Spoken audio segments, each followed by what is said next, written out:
Atal incubation centre అదే startups అన్ని కూడా బెస్ట్ కదండి. ఎంత మంది అసలు దగ్గర 50కి పైగా కంపెనీలని కొత్తగా ఎంటర్‌ప్రెన్యూర్స్ గా మన క్రియేట్ చేశారు కదా. యూనివర్సిటీలో చదువుకుంటున్న స్టూడెంట్స్ ఆల్రెడీ స్టార్టప్స్ కూడా స్టార్ట్ చేసేసారు మేడం.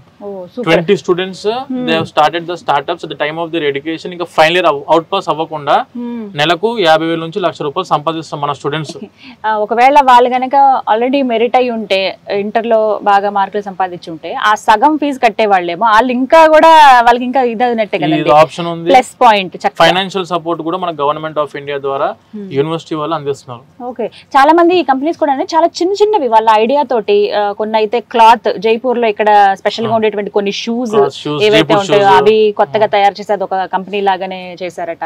ఇక కొంతమంది ఫుడ్ ఐటమ్స్ కావచ్చు, ఇలాంటివి ఏమన్నా కొంచెం క్రియేటివ్ గా ఇన్నోవేటివ్ గా ఆలోచిస్తే గవర్నమెంట్ నుంచి వచ్చేటువంటి సపోర్ట్ యూనివర్సిటీ పిల్లలకు అందిస్తుందండి. దాని ద్వారా వాళ్ళు 5 crores ఫండింగ్ రిలీజ్ అయింది మేడం. 5 crores ఫండింగ్ ఎంత సపోర్ట్ ఇస్తుందో అర్థం చేసుకోవచ్చు. ఫైన్.